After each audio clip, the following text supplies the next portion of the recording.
نحمده ونصلي على رسوله الكريم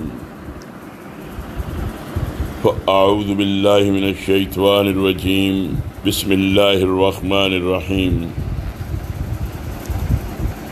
مطالعے کا عنوان ہے بائیں جانب کا سرمایہ۔ بائیں جانب کا سرمایہ۔ مولانا یوسف اصلاحی صاحب تحریر کرتے ہیں،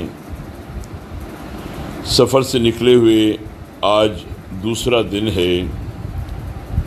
کل کا دن بھی سفر میں گزرا اور کل کی رات بھی۔ گاڑی مختلف اسٹیشنوں پر رکتی رکاتی برق رفتاری سے چل رہی ہے۔ مختلف مقامات آئے اور گزر گئے۔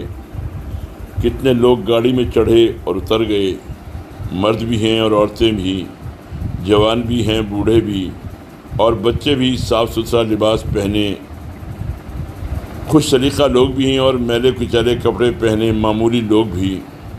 طرح طرح کے لوگوں سے سابقہ ہے۔ میں انتہائی ہوشیار، چوکنا اور بیدار بیٹھا ہوں۔ کبھی اپنے تکیے پر کوہنی ٹیک کر ذرا سہارا بھی لے لیتا ہوں، لیکن کیا مجال ذرا غافل ہو جاؤں۔ ادھر ادھر دیکھ کر خاموشی سے میں کوٹ کی اندر والی جیب کو ٹٹولتا ہوں اور سینے کی دہنی جانب سے اطمینان کر کے پھر سکون سے بیٹھ جاتا ہوں۔ آس پاس بیٹھے ہوئے افراد باتوں میں مشغول ہیں۔ زمانے کی خرابی کے تذکرے ہیں، مہنگائی اور گرانی کا رونا ہے، خاندانی جھگڑوں کا ذکر ہے، کاروباری پریشانیوں کا حال ہے۔ میں بھی کبھی کبھی کسی بات میں حصہ لیتا ہوں۔ بعض اوقات سفر کے کچھ ساتھی میری طرف کچھ زیادہ متوجہ ہونا چاہتے ہیں، لیکن میری صد مہری کو بھانپ کر وہ کچھ بجھ سے جاتے ہیں اور میں پھر نہایت ہوشیاری، حکمت اور خاموشی سے سینے کے دہنی جانب پر ہاتھ پھیر لیتا ہوں۔ ہاتھ پھیرتے ہوئے میرے چہرے پر ضرور اطمینان اور سکون کی لہر پھیل جاتی ہوگی، اس لیے کہ ہاتھ پھیرتے ہوئے میرے دل کو بڑا مسرت انگیز سکون حاصل ہوتا ہے۔ کچھ وقت گزرنے کے بعد پھر مجھے فکر ہوتی ہے، سکون کے آثار کچھ دھیمے ہونے لگتے ہیں اور کسی قدر فکر مندی کے ساتھ میرا ہاتھ پھر کوٹ کی اندر والی جیب پر سینے کی دہنی جانب پہنچ جاتا ہے اور میں اطمینان کی سانس لیتا ہوں۔ یہ حرکت میں بار بار کرتا ہوں، مگر ایک جہاں دیدہ تجربہ کار آدمی کی طرح نہایت ہوشیاری اور حکمت کے ساتھ، سب طرف نظر ڈال کر کہ کوئی توڑ نہ سکے۔ رات بھی میں نے بڑی بیداری سے گزاری۔ نیند تو سولی پر بھی آ جاتی ہے، مگر میں غافل نہیں سویا۔ کچھ دیر سویا، کچھ دیر اونگھا، مگر ہاتھ مستقل طور پر سینے پر رکھا۔ ذرا کچھ کھٹکا ہوتا اور میں ہڑبڑا کر اٹھ بیٹھتا۔ ممکن ہے میری اس فکر مندی، بیداری اور بے اطمینانی کو ساتھیوں نے بھانپ لیا ہو، مگر ان سے مجھے کیا مطلب؟ مجھے تو فکر مند، ہوشیار اور چوکنا رہنا ہی چاہیے۔ سینے کے دائیں جانب والی اندرونی جیب میں تو میرا سب کچھ ہے۔ سفر کا سہارا، کاروبار کی بنیاد، عزت کا ذریعہ اگر کسی سنگ دل نے اڑا لیا تو تصور ہی سے آنکھوں تلے اندھیرا آنے لگتا ہے۔ اللہ وہ گھڑی نہ لائے۔ آپ بھی تائید کریں گے کہ مجھے چوکنا، فکر مند اور ہوشیار رہنا ہی چاہیے۔ اگر کوئی ایسی ویسی بات ہو گئی تو یہاں سفر میں کون ساتھ دینے والا ہے، اور سفری میں کیا اپنے شہر میں بھی کون پوچھنے والا ہے؟ یہی وہ چیز ہے جسے قرآن میں خیر کہا ہے، اپنا فضل کہا ہے اور قیام زندگی سے تعبیر کیا ہے۔ قیام یا قوام ہی تو ہر چیز کا بنیادی جز ہے۔ قوام نہ ہو تو کیا کوئی چیز بن سکتی ہے؟ اس سے لگاؤ بھلا کیوں نہ ہوگا؟ ایک مقام پر اللہ نے انسان کی اس کمزوری کو اس طرح بیان کیا ہے، اور یہ انسان خیر کی محبت میں بڑا سخت ہوتا ہے۔ آپ سمجھے خیر سے کیا مراد ہے؟ خیر سے مراد مال ہے، یعنی انسان کی کمزوری یہ ہے کہ وہ مال سے شدید محبت کرتا ہے، اور کیوں نہ کرے، سارے کام اسی سے ملتے ہیں۔ اگر انسان مال کا پرستار نہ ہو تو مال سے محبت کوئی بری چیز بھی نہیں ہے، اللہ کا انعام ہے، اور اللہ نے جو نعمت بھی دی ہے اس کی حفاظت کرنی چاہیے۔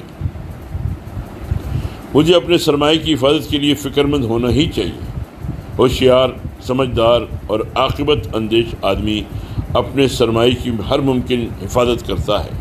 اور میں نے ادھر ادھر دیکھ کر سینے کی دہنی جانب والی اندر کی جیب پر پھر ہاتھ پھیرا۔ اللہ کا شکر ہے، میرا سرمایہ محفوظ ہے۔ میں بتا نہیں سکتا کہ سرمایے کو جیب میں موجود پا کر کیسی خوشی اور کیسا سکون حاصل ہوتا ہے۔ ممکن ہے آپ کو بھی اس کا تجربہ ہوا ہو۔ میں بار بار یہ حرکت کر رہا تھا کہ خیال آیا اور میں ایک دم سنجیدہ ہو گیا، فکر میں ڈوب گیا۔ میں نے سوچا سینے کی بائیں جانب بھی تو میرا ایک سرمایہ ہے۔ اس سرمایہ سے کہیں زیادہ گراں قدر، ہمیشہ رہنے والا اور ہمیشہ کام آنے والا سرمایہ۔ یہ مادی سرمایہ ضائع ہو جائے تو صرف یہی دنیا اندھیری ہو جاتی ہے، مگر سینے کی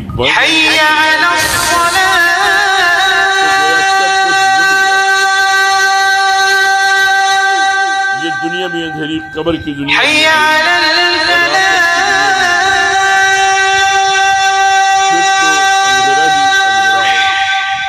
یہ دنیا بھی اندھیری، قبر کی دنیا بھی اندھیری اور آخرت کی دنیا بھی اندھیری، پھر تو اندھیرا ہی اندھیرا ہے۔ میں اس عظیم سرمایہ کی قیمت پر سوچتا ہی چلا گیا۔ سوچتے سوچتے میرا دماغ تھک گیا اور مجھے یقین ہو گیا کہ عام انسانوں کے الفاظ و بیان میں یہ تاب و طاقت نہیں ہے وہ اس زبردست سرمایہ کی قدر و عظمت بیان کر سکے۔ زبان نبوت ہی کو اللہ نے یہ اعزاز بخشا ہے کہ وہ ہمیں اس بے مثال سرمایہ کی قدر و قیمت کا احساس کرا سکے۔ ایک موقع پر رہبر انسانیت صلی اللہ علیہ وسلم نے جنت اور جہنم کا منظر پیش کرتے ہوئے جو کچھ فرمایا، اس سے ہم اس انمول سرمایہ کا کچھ اندازہ لگا سکتے ہیں جو ہمارے سینے میں بائیں جانب دھڑکتے ہوئے دل میں محفوظ ہے۔ آپ صلی اللہ علیہ وسلم نے ارشاد فرمایا، قیامت کے روز ایک دنیا پرست ایمان سے محروم جہنمی شخص کو لایا جائے گا جس نے دنیا کی زندگی انتہائی خوشحالی اور عیش و عشرت میں گزاری ہوگی۔ پھر اس کو جہنم میں ڈال کر نکال لیا جائے گا اور اس سے پوچھا جائے گا، اے فرزند آدم، کیا تو نے کبھی اچھی حالت بھی دیکھی ہے؟ کیا کبھی تجھ پر کبھی عیش و عشرت کا دور بھی گزرا ہے؟ وہ کہے گا، اے میرے رب تیری قسم، میں نے تو کبھی ایک گھڑی کا عیش بھی نہیں دیکھا ہے۔ پھر ایک صاحب ایمان شخص کو لایا جائے گا جس کی دنیاوی زندگی سر تا سر دکھ، مصیبت، پریشانی اور تنگی میں گزری ہوگی۔ اس کو جنت کی پربہار فضا میں پہنچا کر واپس لایا جائے گا اور اس سے پوچھا جائے گا، اے فرزند آدم، کیا تو نے کبھی دکھ دیکھا ہے؟ کبھی کوئی تنگی اور مصیبت کا دور گزرا ہے؟ وہ کہے گا، اے میرے رب تیری قسم، میں نے تو کبھی تنگی اور مصیبت نہیں دیکھی، میری زندگی میں تو کبھی کوئی دکھ اور پریشانی کا دن نہیں آیا ہے۔ زبان رسالت صلی اللہ علیہ وسلم کی اس ایمان افروز منظر کشی سے ہم اپنی اپنی بساط کے مطابق محسوس کر سکتے ہیں کہ ہمارے سینے میں کتنا عظیم سرمایہ محفوظ ہے۔ وہ سرمایہ جس کی بدولت اللہ کے پسندیدہ بندوں کو وہ جنت ملنے والی ہے جس کی بے بہا نعمتوں کی ایک جھلک سے پوری زندگی دکھ اٹھانے والا دکھوں کا مارا بندہ بالکل بھول جائے گا کہ اس پر دکھ اور پریشانی کا کوئی دن بھی آیا ہے۔